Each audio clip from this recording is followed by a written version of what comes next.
All right, we live, man. Should be somebody popping in real soon. But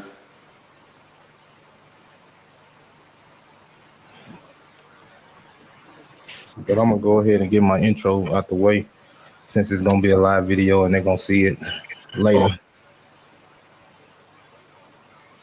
Hey, yeah, I've been in the kitchen cooking. Look, man, I've been trying to make it for a minute. Patient while I'm making it. The cake I need the digits. Roll out on my plate, but didn't fix it. That's Barbershop Club. This is Fat's Barbershop Club, and here's your host, Ladarius Fat Mayman.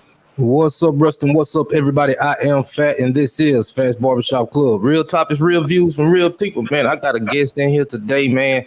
Well, we actually remote today. This is my first time doing remote, Larry, man.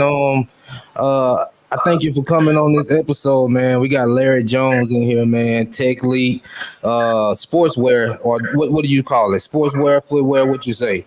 Footwear, all right. Techlete footwear, man. A Ruston High alum.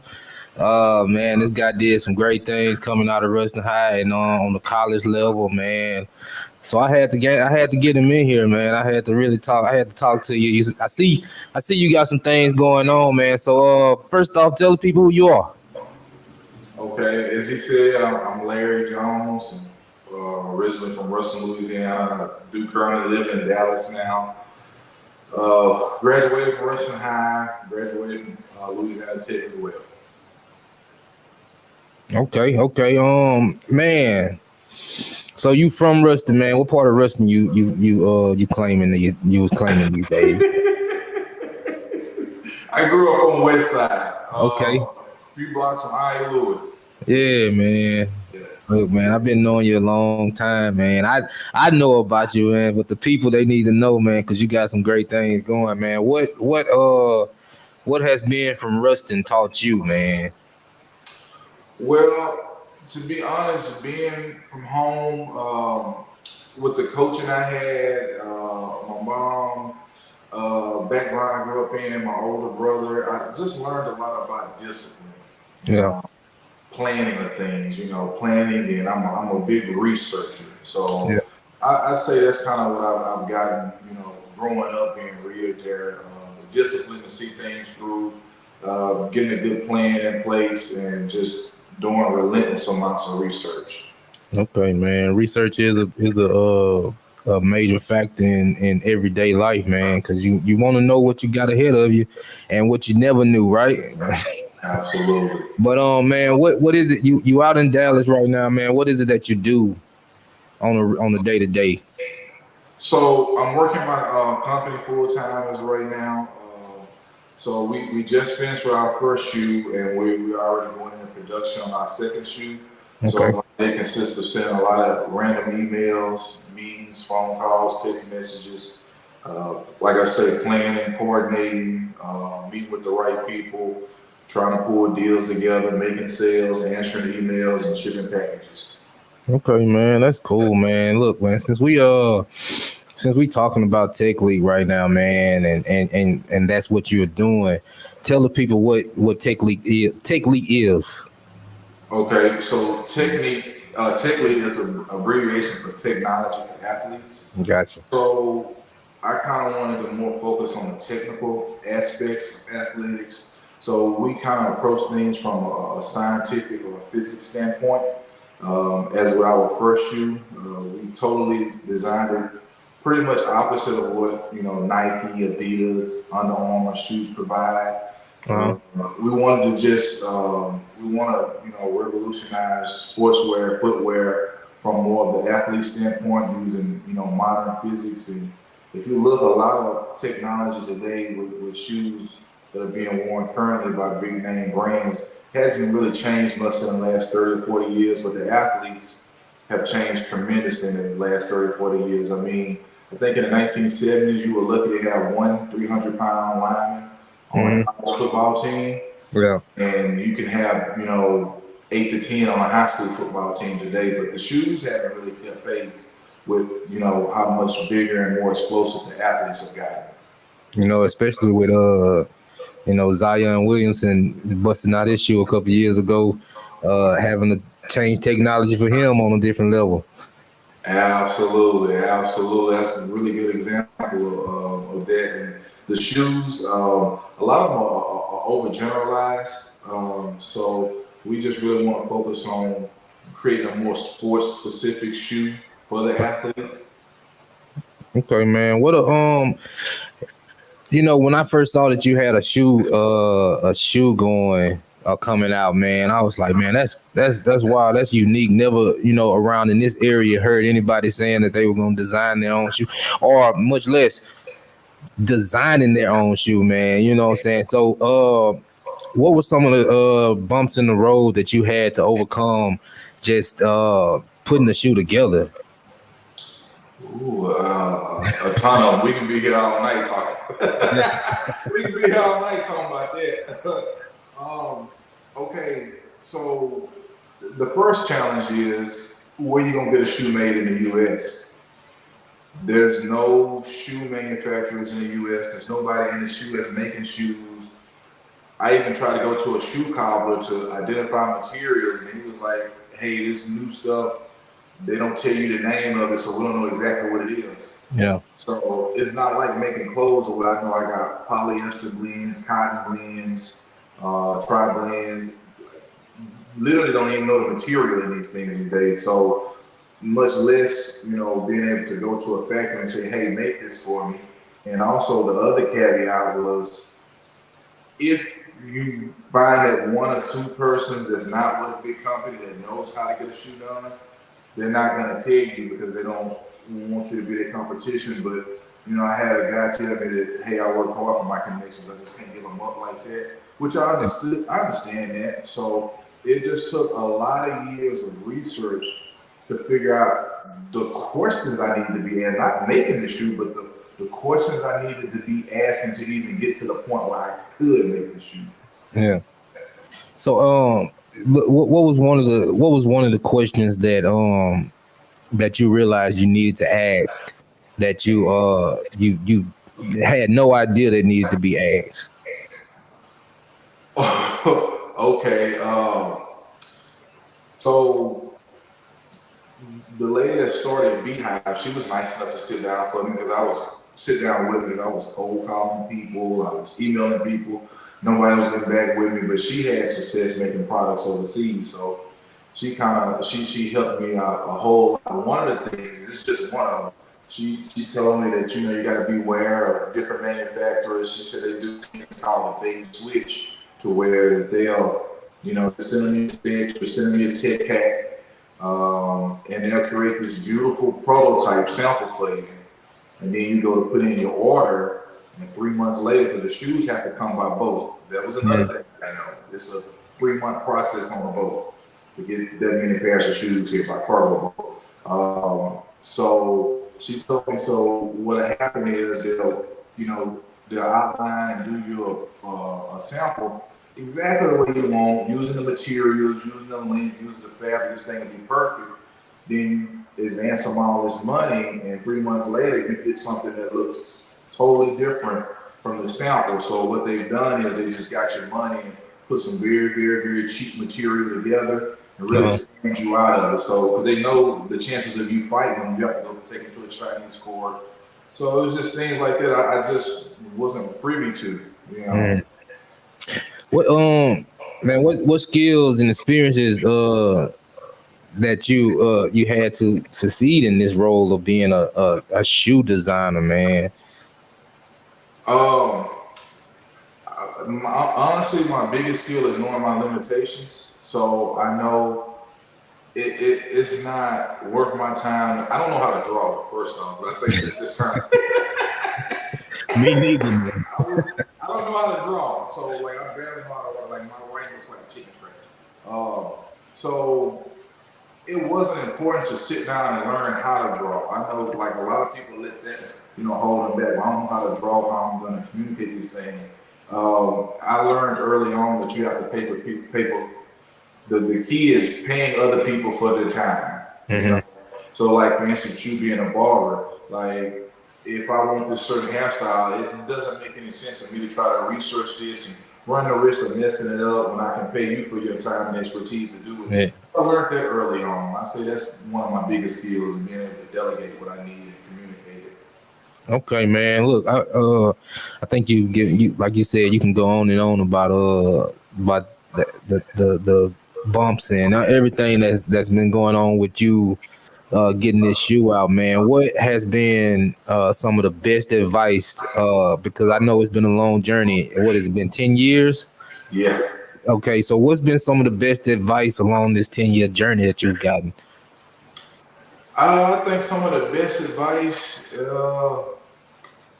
honestly, it's gonna sound simple and cliche-ish, but you can't lose if you don't give up. Hey, man, that's some good advice, though. Yeah, you just got to keep chipping away at it, and you got to understand over 10 years, there were periods that I just kind of quit and gave up on, and then it may be 2-3 months I come back to it, then I learn something different, then something may not click for the next few months, and then I'll figure it out over the next few weeks. So it's a constant process, as you know, being a business owner yourself. Yeah. You just gotta chip away at everything, So I would say just being consistent is the best advice I got. You can figure anything out as long as you just stay at it. Yeah. Hey, man, look, let's take a brief intermission real quick, man. I'm gonna play this thing and we'll be right back. All right, y'all? You are listening to PHAT'S Barbershop Club, brought to you by PHAT'S Fresh Cuts. It's more than a barbershop. And we back, man. It don't take long, man. Hey, look, man, being from Ruston, man, you're a Ruston alum. I commend everybody that was able to go to college and fulfill those college dreams. But man, I like to talk about Ruston. You know what I'm saying? And my days in Ruston and kind of get a feel on how everybody else's days in Ruston was, man, especially you being a top athlete coming out of Ruston. What were some of your experiences just being at the top of your game here in Ruston, man? Well, I tell you what, watching guys like you, watching guys like Robbie Smith, Brandon Green,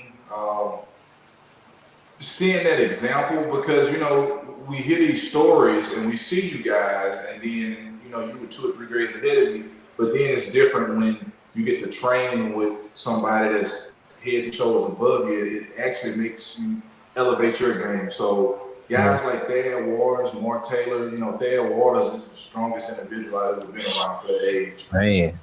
So I mean, when you got to train with him every day, man, you get stronger.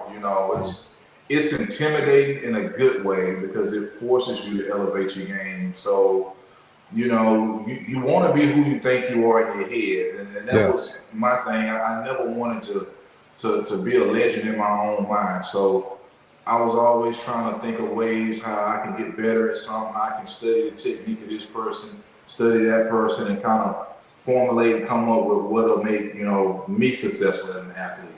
Yeah, man. What was it like being a part of that track program under Coach Anderson? And what y'all won state? You were all state and all American, if I'm not mistaken. Yeah. Man, absolutely. What is that like coming from Ruston, man? Fat, growing up, it's kind of normal to us, but it's not till you start competing with other schools. You like, wait, we really pretty good. It's just the environment we grew up in. You take it for granted until you get to, okay, you're going against guys in Monroe, and me, throwing at the state track meet as a freshman, going against guys from New Orleans and Baton Rouge. You tend to think these schools are so much bigger and better than us, and then you step on the track and you're like, we got something special in little old Ruston, Yeah. So just that culture of excellence that Coach Anderson started, like, he's really big on, like I say, the research and knowing what to do, when to do it. A lot of that I get from him. Technique, Brad Smith, Coach Smith. Oh, man. So being around those guys, that really elevated my game. And they just preached the attitude of winning. Like, it was intimidating, like I say, in a good way, because you have these athletes that are so good, and you hear these war hero stories growing up, and you're trying to replicate this, so it really pushes you to keep that brand of Ruston athletics going. Yeah, man. So, tell the people about Coach Anderson, man, because I know Coach Anderson to be one of the greatest track coaches that I've ever seen. You know what I'm saying? And Ruston has had some pretty good ones since, but Coach Anderson, I've seen this man train some of the best athletes in the world to be faster than what they already were, man. What was your experiences of being under Coach Anderson? He's a genius when it comes to technique, when it comes to strength training. I know of no coach, high school or college, that can coach I was a national champion in throwing. He can coach a national champion, then he can coach the sprint group, then he can coach the jump group. Then he had Jakia Williams, who was the first girl in Louisiana to ever run the 10 minutes in the 2 mile. That's insane. He coached her too. So you're not gonna find anybody that can coach. I remember getting into college and I was asking the sprint coach a question about throws, and he looked at me, he was like, I don't know nothing about throws. But I felt so comfortable asking him that question because, like I said, being from home, that's what we was used to. I could ask Coach Anderson about anything. Yeah. And he's just a real student of the game. He's really a track geek. I mean, he goes to the meets, he knows about the grades, he knows the times, and he knows how to coach it. Yeah, man, Coach Anderson, man. You know what? I'm gonna say this, man. I really did not utilize my resources in Coach Anderson. Because it wasn't that I didn't think he can do what he could do. It was me being young and trying to do other things, man. But I've seen this guy take. We know, and didn't y'all play in college, run track together in college? You and Michael Coleman. Michael Coleman. He took Michael Coleman from sophomore year, Michael Coleman to who he was senior year, and that's but man, that right there was one of my prime examples of who Coach Anderson was, man, and how he was as a teacher, trainer, a listener. And he knew his stuff, man. He always told me to get on the track and do something.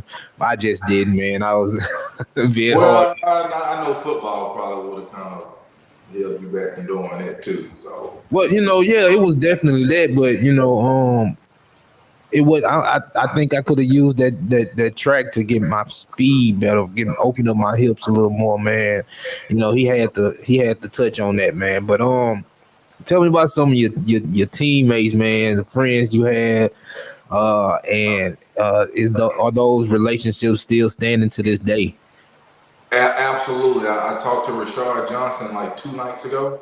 Yeah. I talked to Michael Coleman, Randy Griesby. I talked to him about 2 days ago. So I still keep those relationships. That's a good group of guys to be associated with. Yeah. And, they can help me and I try to help them with advice or whatever. So it's really good to have those guys in my corner to, encourage me, uplift me, and have people that genuinely want to see you succeed. Yeah. So I was blessed to find those relationships with them in high school. Yeah, man. Y'all are one of the y'all are a very successful group of guys that came from that era, man. And I salute y'all for that. With what y'all have going on now in life, families, kids, and things like that, man. Y'all really stepped up in life as men, man. I really appreciate how y'all handle yourselves. And that's just me knowing y'all from just growing up, man. And it's real good to see that, man.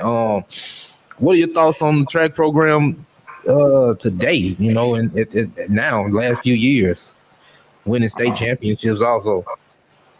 Oh yeah, those guys, they blowing the top off of it, man. They Coach Whitaker, he's done a really great job.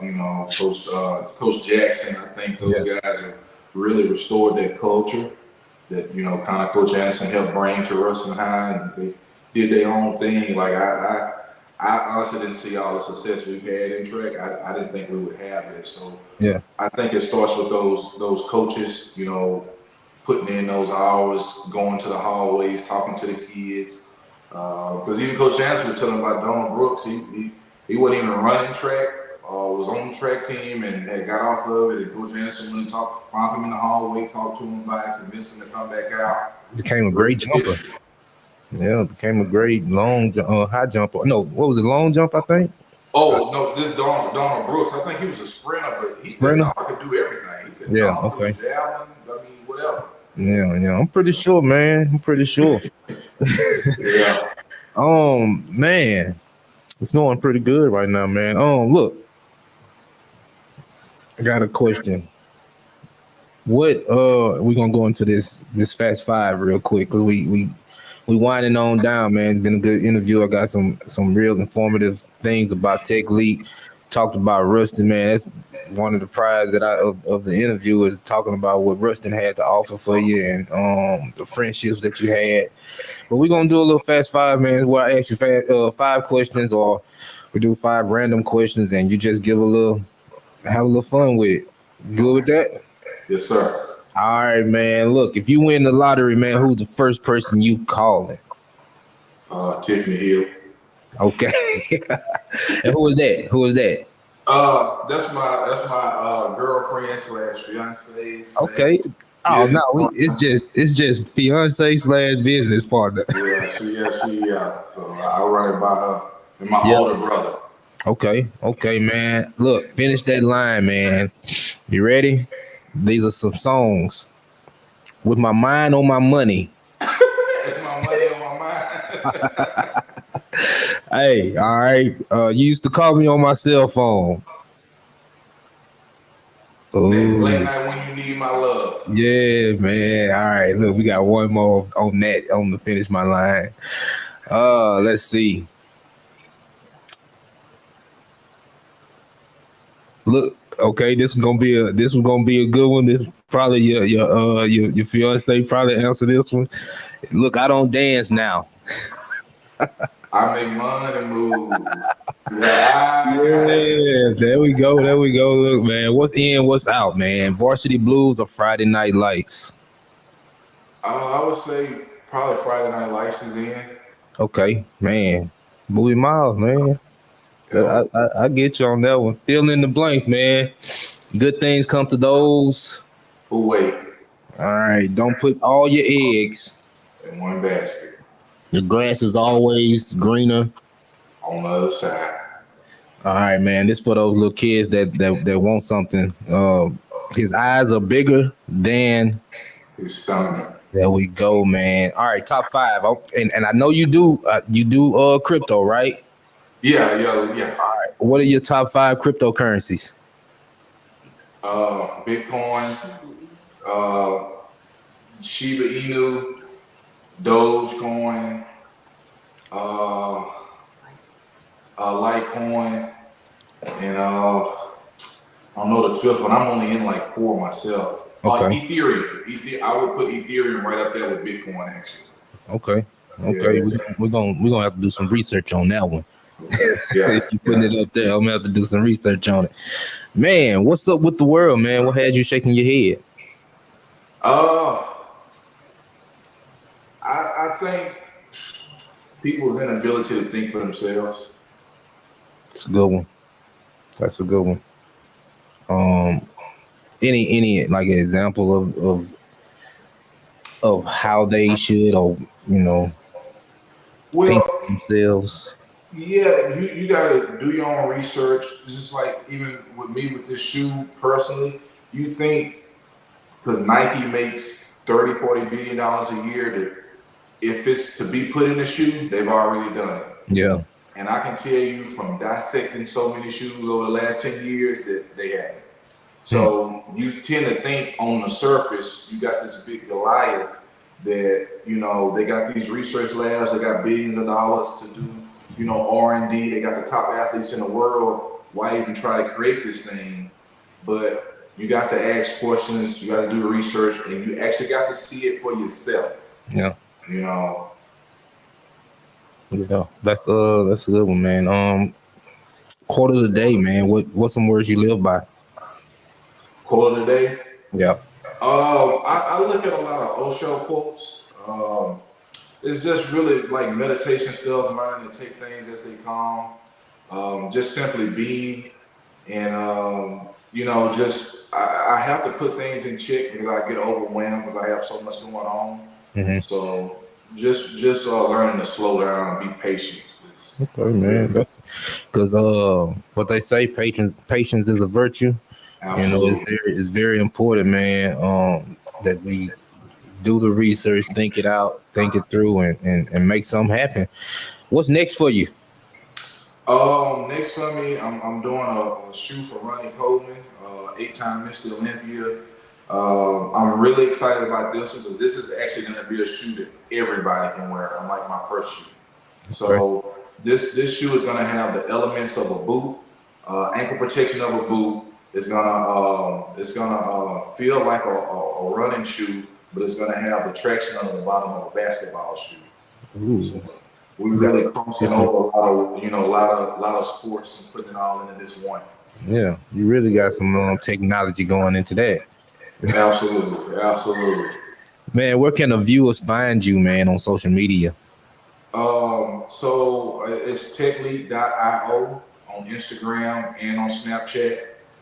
Not Snapchat, I'm sorry. What's the TikTok? Yeah, TikTok. So Techlete.io is I'm really on there more than I am my personal page. Yeah.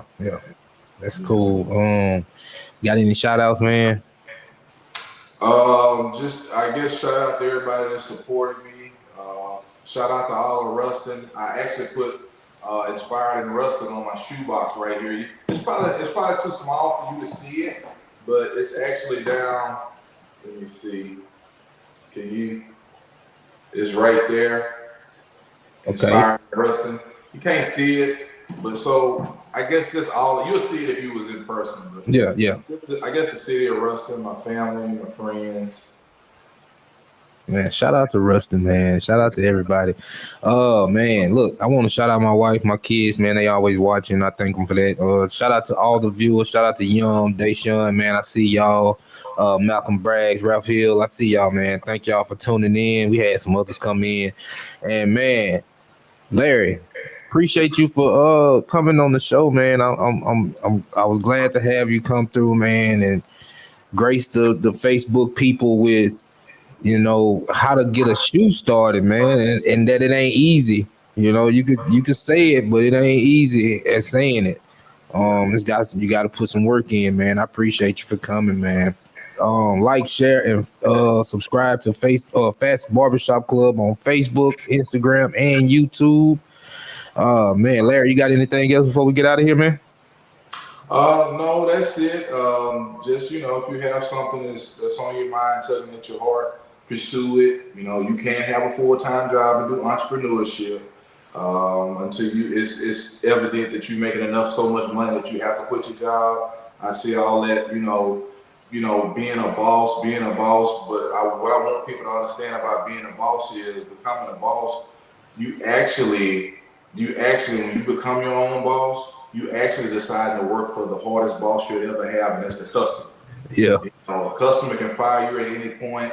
They don't have to turn you into HR. They just simply go to your competitor. So there's a lot of things to think about that goes beyond the term of, being so-say a boss. I don't call myself a boss, but yeah, so just pursuing your dreams, just going after whatever it is you feel that you're called to do. That's what's up, man. Look, y'all, tune in tomorrow, man. I have a guest on tomorrow who previously was supposed to be on the show, and he's rescheduling and coming on tomorrow, man. And I hope y'all tune in. We're gonna talk a little bit about mental health, some sports. We're gonna do a little bit of everything, man. And Larry, man, I appreciate you for coming. We're gonna ride out, man. And hey, whenever you want to get back on, man, and let the world know some stuff about what you got going on, hit me up, man. We'll make it happen, man. Like I say, appreciate you for coming through. Okay. I appreciate it. I thank you for having me, and I'll definitely be getting back with you because I'm working with somebody pretty special for shoe number 3. I can't really say right now. Yeah. If we pull it together, I'll definitely be back on for that. Cool, man. And look, we got to get Coach Anderson on for a Legends interview, man. I'll definitely let him know. Yes, sir, man. I appreciate it. Hey, y'all, that's Larry Jones, Techlete, man, and we are out. Hey, yeah, I've been in the kitchen, cooking, look, man, I've been trying to make it for a minute. Patient while I'm making it, the cake, I need the digits. Whole lot on my plate, but didn't fix it. Fats Barbershop Club.